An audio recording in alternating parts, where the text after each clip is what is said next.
Rescue Wood Rehab in Fuquay Varina is proud to be your local custom woodworking shop for furniture, home decor, and more.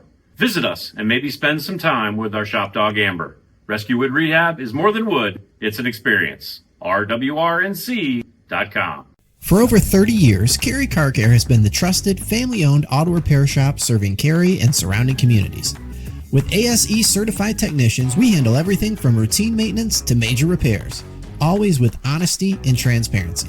Visit carycarcare.com or call 919-380-0040. Cary Car Care, service you can trust. Hi there, and welcome to What's Up Wake. Spend your day is the only way to take a break with What's Up Wake. Ooh, What's Up Wake. Presented by the publishers of Cary Magazine, Wake Living, and Maine and Broad, What's Up Wake covers the people, places, restaurants, and events, essentially all the cool stuff and great news of Wake County. I'm your host, Melissa Wistahuff. Join me as we find out what's up Wake. There are some guests who simply don't fit into one box, such as today's, so I will try my best to give a little background before our chat. I think the easiest way to sum him up into one word would be storyteller. And boy, does he have some tales to tell.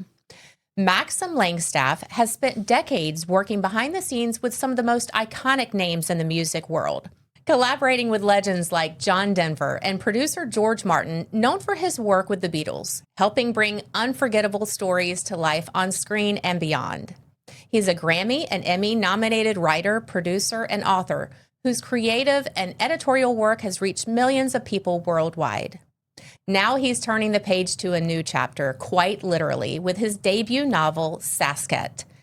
It's a story that blends his lifelong passion for nature, humanity, and myth, as we follow the sweeping adventure of a young woman who discovers she's not who she thought she was as she seeks answers to century-old folklore. We're going to talk about his journey from producing world-class documentaries to writing fiction, the real-life experiences that inspired this book, and what it means to tell stories that connect us to something bigger than ourselves. Please welcome Maxim Langstaff. Hi. Hi, how are you? I'm sorry that the intro was so long, but you have lived quite a life. We all have a story. Yes, and I will say I've met you a few times before because you have been working on the audiobook here in the studio with Joe, my producer. Forever. It seems like forever and ever. I think it probably does, because let me show this book. This is a massive, I can hardly pick it up. It is a massive undertaking. I can't imagine how long it took you to write it. Nonetheless, read the audio. And it's beautiful, too. So before we get into talking about Sasq'et, I'd be remiss if I don't start with Sir George Martin and John Denver, not to mention a mile-long list of icons from the likes of Elton John and Brian Wilson to B.B. King and Run DMC. How did you meet these legends and get involved with music and documentaries? I grew up in a very musical family. And so music was always sort of central to family life for us. So for me, music is an art form. It's very powerful because it's the only unmediated art form. So it's the one thing that everyone has access to. You don't have to even be trained to make music. You can just make music. All it requires is time. So I came from a background that has a great sort of passion for music. In the entertainment industry, you're only as good as your last project. So you're always building your career from the thing you just did before. It's a very sort of cutthroat business in many respects. And my work with John Denver led me to George Martin. He saw my work with John Denver, and he invited me to come work with him. And I didn't believe it at the time. A friend, somebody he knew, reached out to me and gave me his phone number. And I thought it was a joke. And I put the phone number, I think, on my refrigerator, and I left it there for 3 months. I didn't call it because I thought this is the silliest thing. Why George Martin? I mean, this is the man in the back of a Beatle record. I mean, yeah. Is he real? It was so. It was. But these artists that you work with, and what you have to do when you're working with the artists of the ilk that I've been fortunate enough to work with, is you have to suspend, your judgment, in the sense that you have to just suspend your fandom, and you have to operate from a place that's because you're really working as a colleague, and it's hard to do at first. And I was worried with a lot of these people I work with because a lot of them are my heroes. I mean, I grew up with them. They're not like sort of historical figures to me. And people that you already have a sense of who you think they'll be. Exactly. And the question is, are they? And, when you go in, as you know, from your profession, when you go in to do an interview with somebody, you sort of know the answer that is going to come from that person. You rarely ask a question where you have no idea what they're going to say. It's a very dangerous place to go. So I had a very good sense of, I had to do a lot of research around all these people I worked with. And so that when I got in there and working with them, they had a sense that I respected them and appreciated them, knew them. And I had recruited all these different artists to come work on my projects. I wasn't working on their projects. And the second thing I did when working with them was a lot of these music artists that, first of all, they're just people. And you realize that very quickly. They're just like you and me. And we're the ones who make them icons. We're the ones who turn them into these sort of heroes. I'm as guilty as anybody, but that's on us. And when you're actually working with them and you're working in a space or in the studio or whatever you're doing, you're filming them or recording a song, they're just, the wonderful quality that comes out is their themselves. And whether it's Herbie Hancock or John Denver or Elton John, I mean, they're magical people. They really are. And they have a particular skill and they're very good at what they do. And so that's what they do. But they spend most of their careers answering questions with the press related to their latest album release or their biggest, newest hit song or something. Nobody ever asks them about them or works with them on that level. And I did. And that really made a big difference. But I'm often asked about, George Martin and the Beatles, and it's a bubble. When you work with artists on this level, it's a bubble. It's amazing that these people can navigate the world, given there's always the external perception of them, and then there's what they're really like and what they really need, what they really want, what their creative inspirations are. And we all operate in the outside world with sort of the pop culture Rolling Stone magazine version of who they are and what they're all about, and it's mostly completely myth. And so with George Martin, who is the guy behind Sgt. Pepper, what were you doing? Were you trying to make a documentary about the making of the album itself? A film had been made years earlier called The Making of Sgt. Pepper, and it got, a minor release. And there was a period of time in the 1980s when the Beatles were not sort of, people had sort of pushed them behind, and there wasn't a huge profile on them going on at the time. And George asked me this is how our relationship started, if I would be interested in working with him on taking this film, cutting it up and turning it into a sort of a live action thing where he would perform a lot live on stage and communicate with the audience, talk to the audience, and then we would cut to the lights would go down and we'd cut to footage with him in the studio at Abbey Road with Paul or with George or with somebody, and they'd break down each song and they would talk about their creative process. Why did they write that song? What's really happening?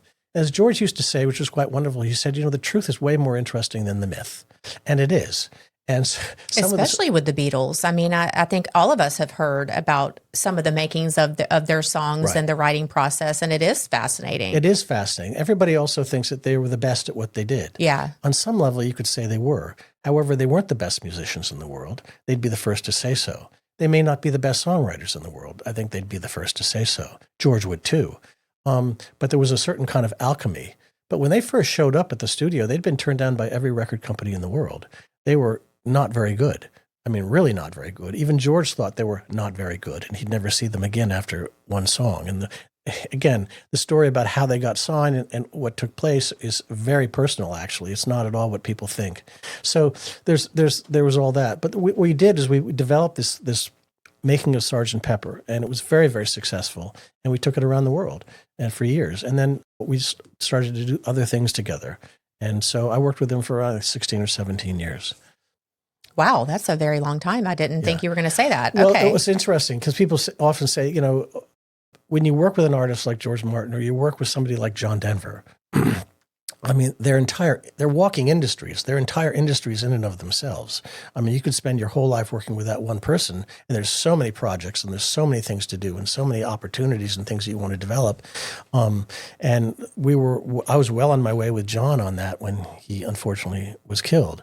So it's these people are huge. They're entire industries. Elton John is he's not just a guy going around playing the piano and writing songs and going to the studio and making albums. It's a huge business. It's very busy. Paul McCartney, my God, I mean, look at all the projects that he's got going on at all the time.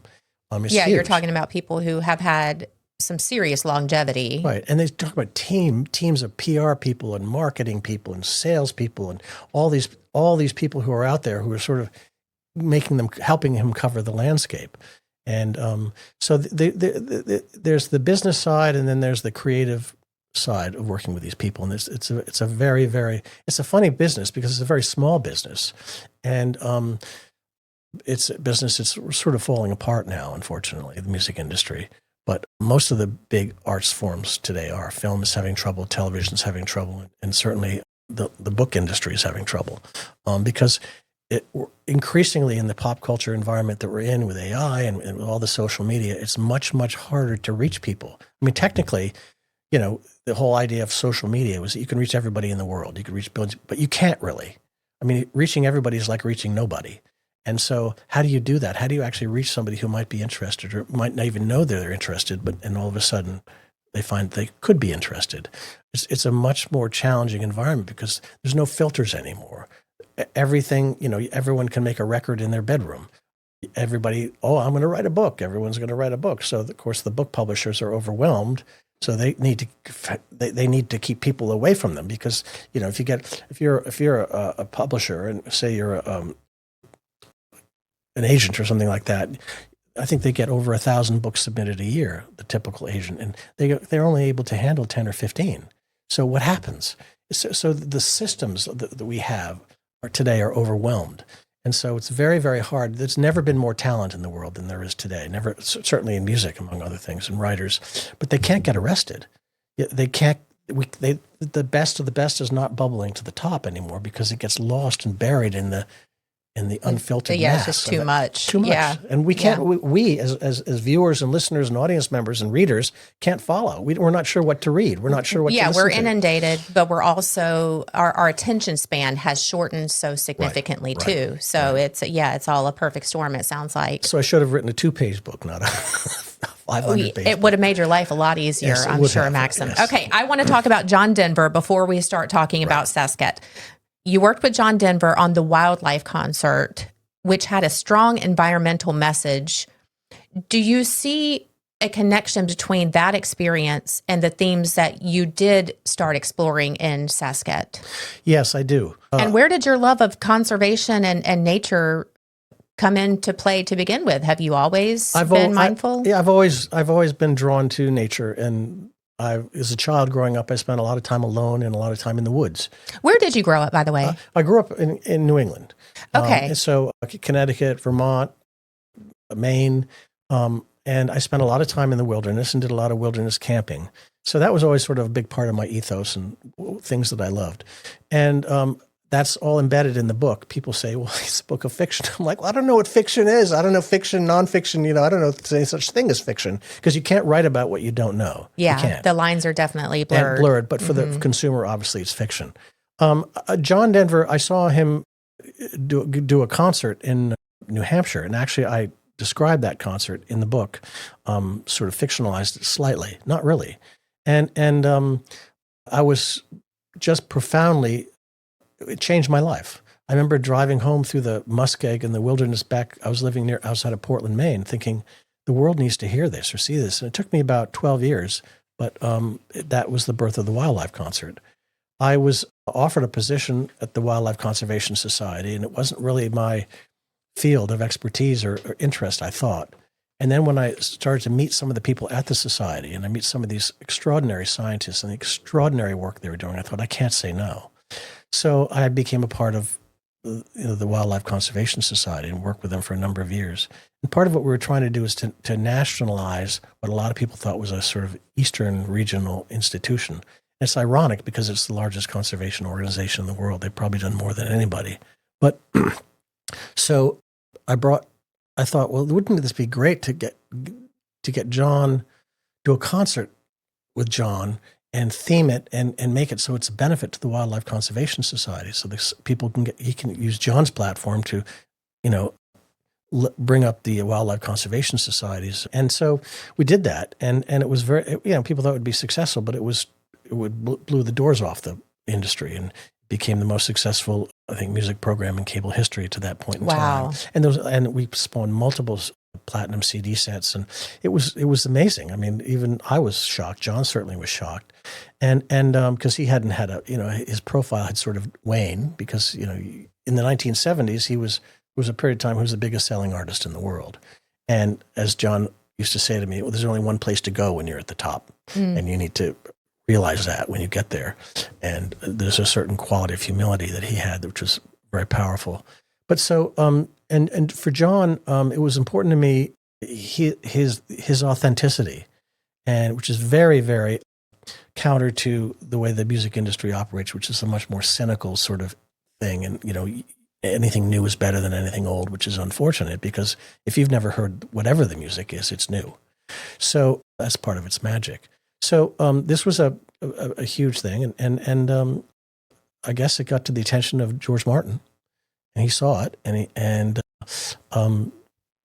everything went from that point forward.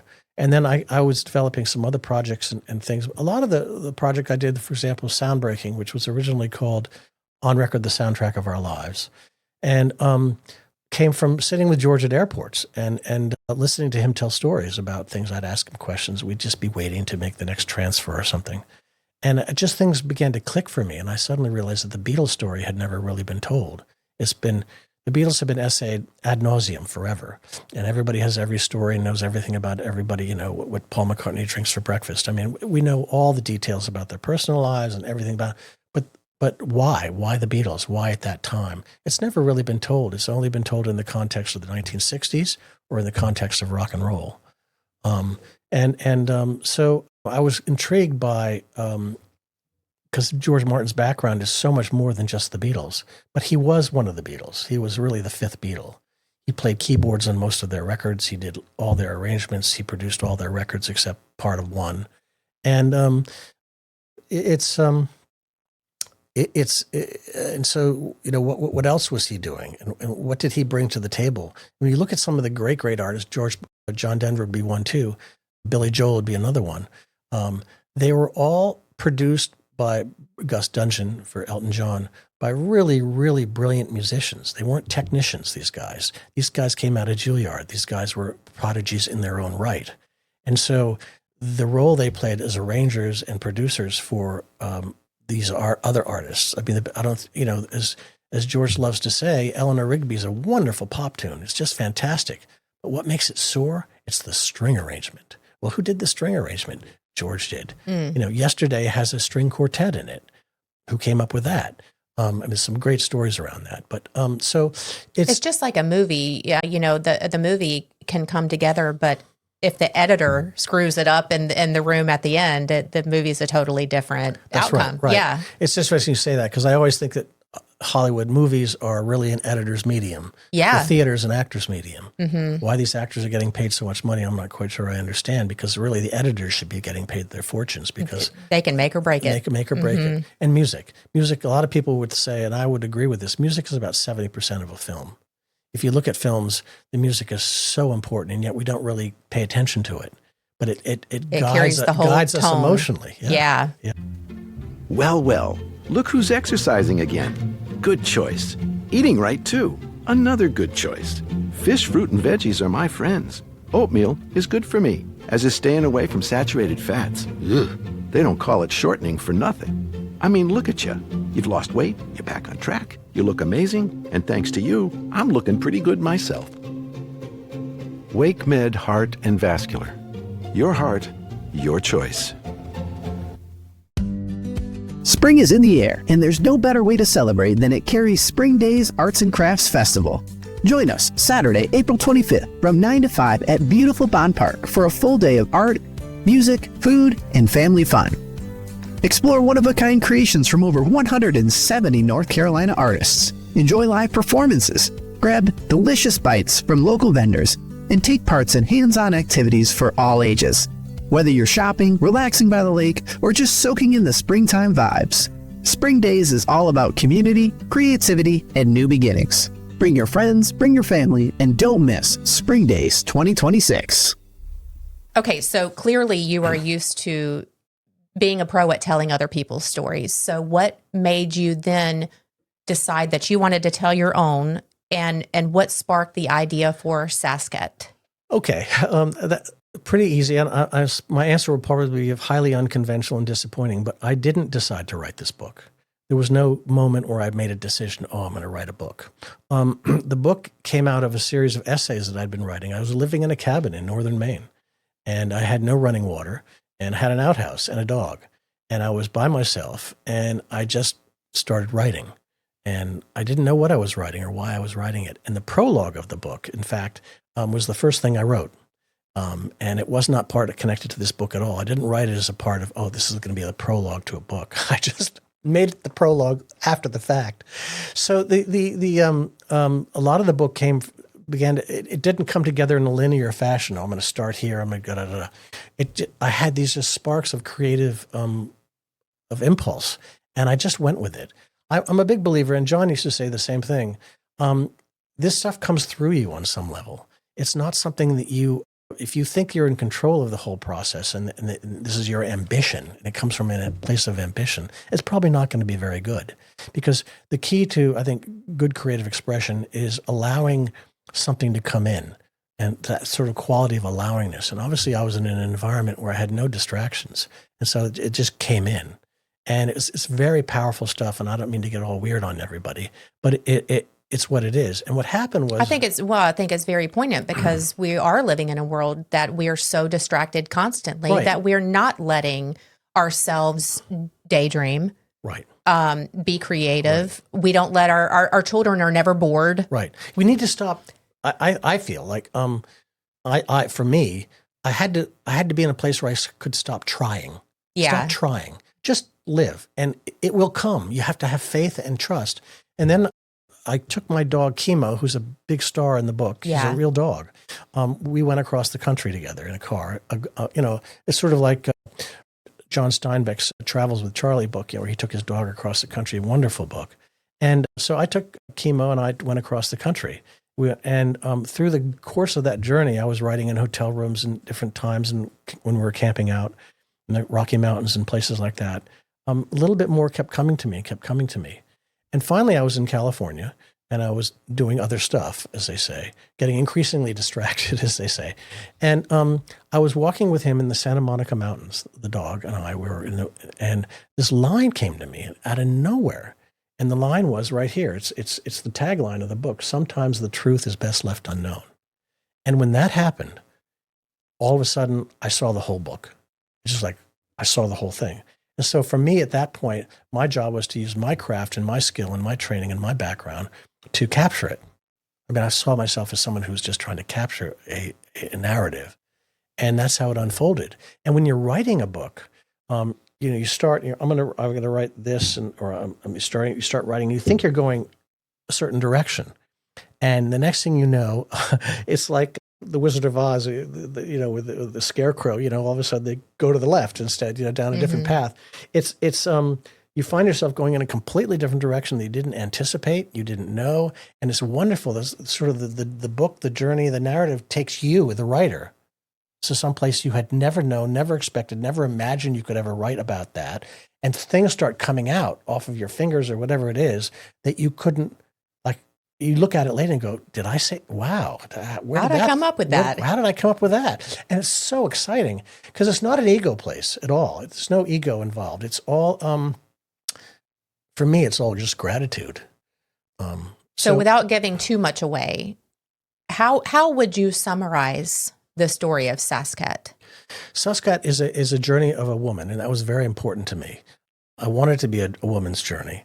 I have more faith in women's journeys than men's journeys. Men's journeys are Wonder why? Well, right. I was raised in a very strong matriarchy, and the women were and remain always in charge, and I'm grateful for that. And I always say to people as a joke, what's the key to a successful marriage? If you're a guy, one, know you're not in charge, and two, be grateful about it. For women, it's a little harder because, of course, that means that if in doubt, blame her.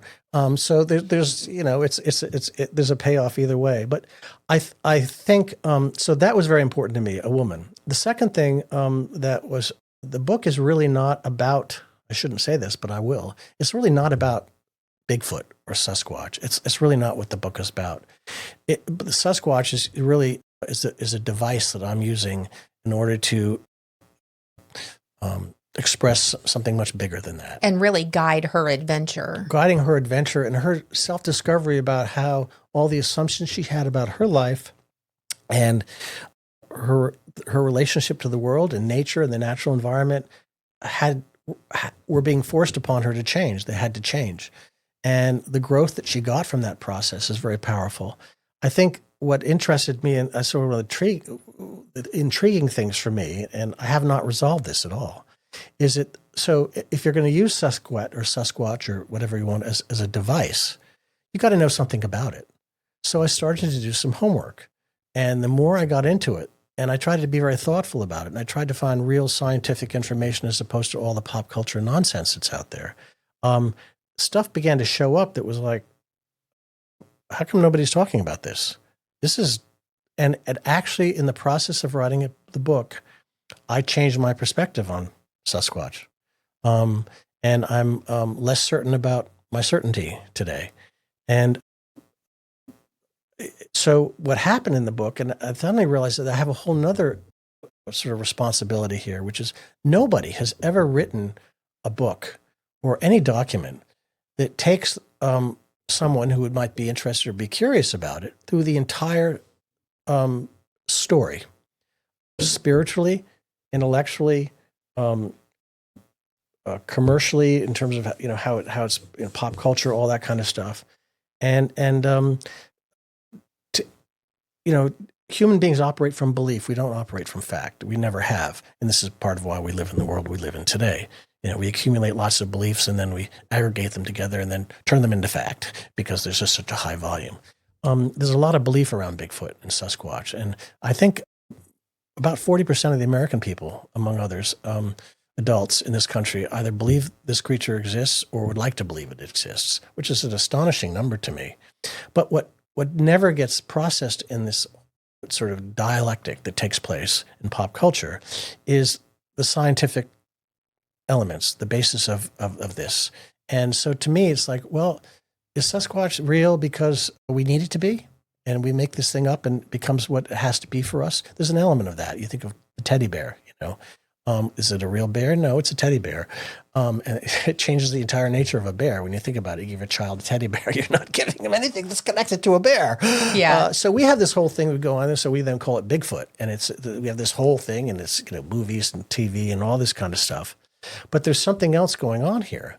And it's interesting. The question is this something being driven by human need? And therefore, that's the really intriguing question. What is that need? Why is it we do this? Why a hairy, large, giant man? And then the second thing is, if it's not need, and if there's actually some real biological basis for this creature, what is it? And I just didn't realize that nobody has ever aggregated all this stuff or aggregated all the questions. And what the book does, it doesn't give you any answers. Well, maybe a little, but it aggregates probably the largest volume of questions around this sort of enigma that exists anywhere. So and so I'm safe because it's a book of fiction, but the science in here is not fictional at all. So it's more like you think about something like Michael Crichton's Jurassic Park. That's a book of fiction, but the science behind Jurassic Park is not fictional at all. Yeah, that's actually a very good parallel. Yeah. What he's talking about and what you can do in extracting the DNA from that rock is plausible as in this book. So I think it would be sort of similar to that. I mean, he gets into the science of that, but it is a book of fiction. You're taking real characters, real historical characters, and some that you've created, and you're putting them on a journey that's sort of a what if, which is what Jurassic Park was. It's a what if book. And the name Sasq'et is the Native American word for Sasquatch. Is that right? Well, this is fascinating because this is one of the things that I discovered.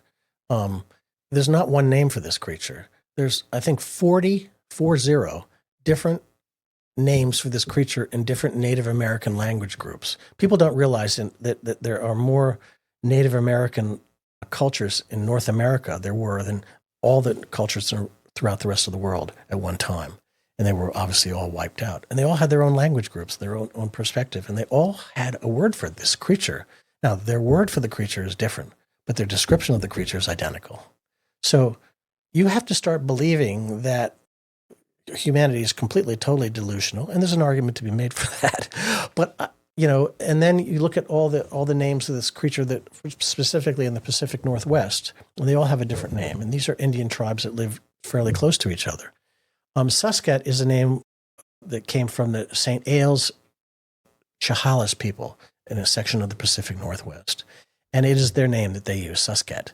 And that's how they pronounced it and all. It was picked up by a journalist in the 1920s, I believe, who anglicized the name to Sasquatch, and it became Sasquatch. The name Bigfoot didn't appear until the late 1950s. And it was just a whoops, here we go in a tiny little local newspaper trying to increase their readership. And so they called it Bigfoot. And so the whole Bigfoot thing is and I talk about this in the book, there's a difference between Bigfoot and Sasquatch. There's a difference. And one is more of a pop culture created Western white man sort of fun thing. And the other is something else. Okay. So perhaps it's because I know your history with making documentaries and putting things on screen. This to me feels like it is meant to be a movie or a series or something. So tell me, do you have plans that maybe you're hoping to see this on screen one day? Well, it's interesting you asked the question because in my extreme naivete, when I started it, when I finally had that moment when it sort of all came together, I thought, oh, this would be a great movie. So I thought I'll sit down and I'll write a screenplay, and it'll be done in a month or so. I'll get it, out put together. Easy peasy. Screenplay. Right. That's all. I got into it after about 2 months, and I thought, this isn't working. This isn't working at all. It requires a wholly different level of dimension in terms of bringing out these characters and creating them, et cetera. So my original vision for this, and I did structure it in that way so that it would be easy to adapt into a film. Because I think that today, why do you care, Max? Why did you do that? Well, because I think most kids and young people and people today they don't read as much. They consume mostly visually. So how could I write a book that that's what I wanted to do, and then make it so that it could be translated into a form that could perhaps reach a larger audience. Because I think that the message in the book, if there's a message, the sort of ethos of the book, what the book is all about, there's some value in people considering some of the questions that come up in the book. And so I wanted to reach as large an audience as possible. So yes, it has been developed already. There's a screenplay, and so there's conversations that are pending to explore this possibility. I think it would make a great series. I agree. So I'm so glad that you noticed that, because I think the book is written in a very cinematic style, and great creative work has to express the universal through the particular, and that's really the model. The universal through the particular. So you tell your particular story, but it has to speak to more than just your own little world. And to the extent to which it translates on a universal level, I think is the extent to which what you've written could matter on some level, whatever that means. So with that, that's a sort of a craft thing you learn very early on in whatever form you're operating, film, television, music, or whatever. As John used to say, I used to say to John, how do you know you've written a really great song? And he said, when it becomes yours. That's the definition of a great song. If it's just my song and I love my song and it's really important to me, oh, that's good. I like to sing in the shower too. But the bottom line is, does it become somebody else's? So, and once you've written something creatively or created something, whether it's film, music, television, to me, it's all just various language forms of the same thing, storytelling. You give it away. It's no longer yours. And to the extent to which you give it away is the extent to which it has any life. The fact that it doesn't matter that I wrote it anymore. It doesn't matter where it came from on some level. I mean, I can tell you all kinds of stories about it, and I talk about it being fiction or nonfiction, and the whole idea of you can't write about what you don't know. I've tried very hard. I did. I didn't try. I did it. To evoke places and people I knew and had some interaction with. So that, for example, there's a chapter in the book where John Denver is talking and present. I believe I've captured him in a way that nobody really has in a literary form. The way he talked, the way he expressed himself, how he was. And I think that mattered a lot to me. Some of the other historical characters, whether it was Brooke Astor or some of these others, who I had an opportunity at the Wildlife Conservation Society, for example, to work with, deeply influenced some of the New York Times stuff. So it's is it fiction? As a writer, you don't even think about that way. The story is fictional. It's a what-if story, sort of like Jurassic Park. But the actual characters in this book, we have some real historical characters in the book, like Teddy Roosevelt. So I just, did a lot of research on Teddy and did a lot of homework. What was he like? What was his personality like? How did he conduct himself? So when he shows up in a particular scene, I'm trying to capture some sense of what he could have been like. Well, I like that you were able to weave parts of your own past and your own history and people that you've really met and throughout your life and as a storyteller into this whole story of Sasq'et. I want to end, first of all, before I forget, because I feel like I always forget this, tell everybody when the book officially comes out and where we can find it. I'm assuming Amazon, Barnes & Noble, all the regular bookstores. You can really get it anywhere. I mean, you just have to request it, I think, for the most part. You can get it on Amazon. I think it's available now for pre-sale. So that means you buy it now, and then it comes out on April 7th. April 7th, yes. They send the book out. So Barnes & Noble, any independent bookstore can get it if you want. And obviously Amazon, the 800-pound gorilla. So, yeah, it's available. It comes out officially on April 7th. And the audiobook comes out then as well? Are you done with the audiobook yet? The audiobook is done. It comes out as soon as all the machinations and the machinery of the industry sort of gets uploaded through computer systems and different that. Hint, Joe. We're waiting on you, buddy. Right. So yes, the audiobook is done. It will be coming out in some near approximate I'm a big audiobook fan. I'm always on the go or, always busy. So I put on an audiobook and I, that's how I consume reading, quote, these days. So I'm very excited about the audiobook. I want to end with a What's Up Roundup, lightning round series of questions before we go. So I'm going to throw some zingers your way. What was the first concert you attended? Livingston Taylor, James Taylor's brother. Oh, okay. Never even heard of him. And now we know he has a brother. That was as a 13-year-old. Yeah. I attended concerts when I was much, much younger as a little boy. Probably the concert that most affected me, the performance that most affected me and affected my life, really did, was John Langstaff, who is also in the book. Related to you? Or? He is related to me. Okay. Very profound artist.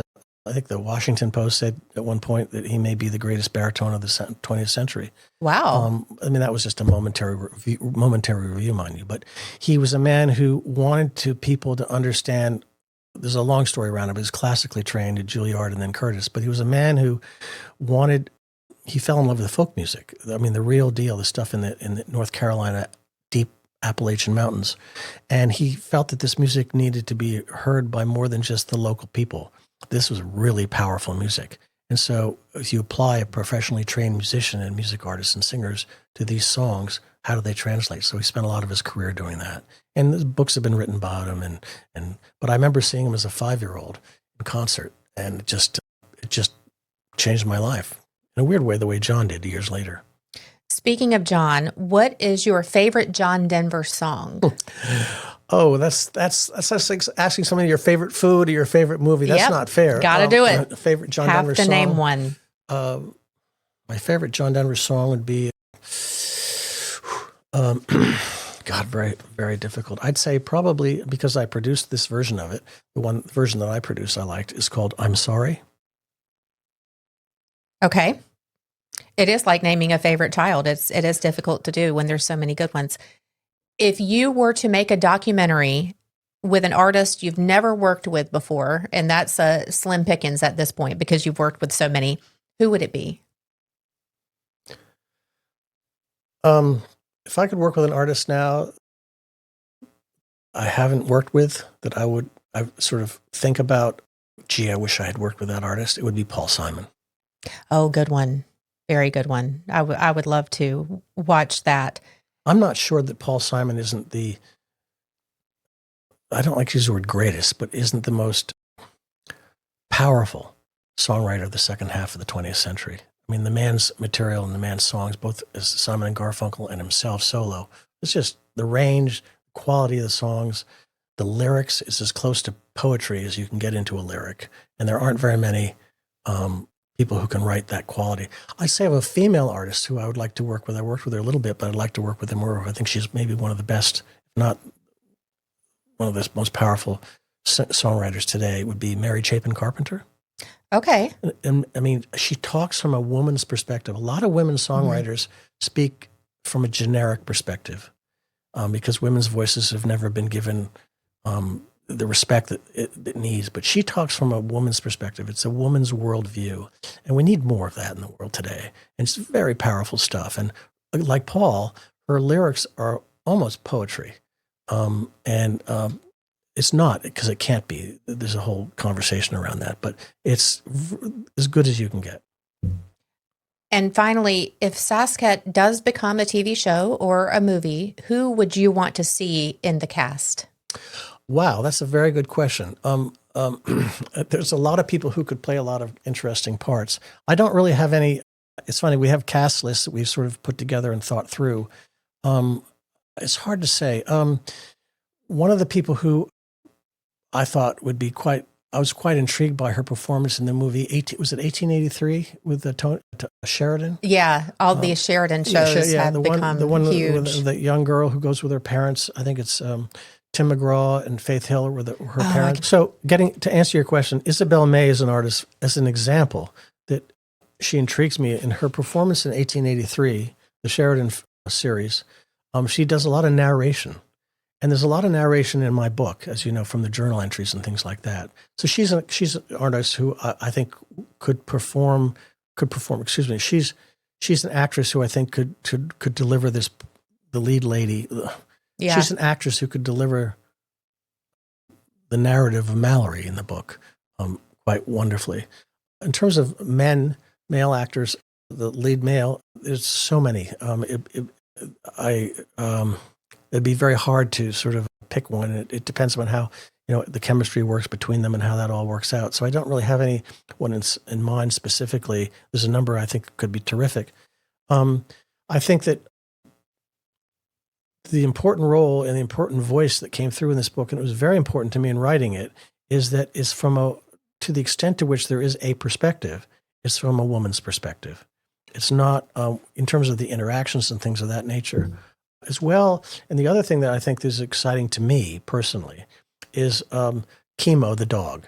A lot of people have dogs in movies and films and in books, and they're really window dressing. They just show up as a sort of, the dog, For me, I wanted, to a large extent, I was sort of thinking about May Sarton, a wonderful writer, whom many people don't know. But she often had an animal in her books, and the animal was a real character in the book. Plays a real part in the book, is a part of moving the story forward and very important to them. And the relationship between Mallory and her dog, Kemo, who was a real dog, was very important to me. So I wrote the dog into the book as a real character in the book, as a part of her emotional journey and how that takes place. And I think that's a little bit unusual. I always think about Terhun's book, Ladded Dog, things like that. So you really climb into the life and the psyche of a dog. And you realize in the course of the book that how much Mallory learns from her dog. She learns as much and has more wisdom she learns from her dog than she does from any person. I'm so excited that this book is coming out. I know you've worked so hard on it. I've kind of seen a little bit of the behind the scenes process, which has been quite fun to watch. And I'm excited for you and all that you have coming up. Thank you. Thank you for being here. Yeah, I'm excited too. It's fun to to stretch your wings and try doing something new and going in a different direction. I've been writing my whole life, but it never crossed my mind to actually write something that was cogent, for myself and what I wanted to write and what I wanted to say. So it's a very personal journey, and it's very exciting. And now my job is to give it away. Well, congratulations and good luck and best wishes for everything you have coming up. Thank you. Thank you for being here. Thank you. Thanks for listening to What's Up Wake with Melissa Wistahuff, presented by the publishers of Carey Magazine, Wake Living, and Maine and Broad. Follow them on social media at Carey Magazine NC, at MB Magazine NC, and at Wake Living Magazine. Visit each magazine's website at careymagazine.com, maineandbroadmag.com, and wakeliving.com to check out the latest digital edition of each magazine and find pickup locations. Be sure to subscribe and leave a 5-star review to help others find us. Music provided by Angie Bagley and Chris Bagley. This show is produced by Podcast Carey.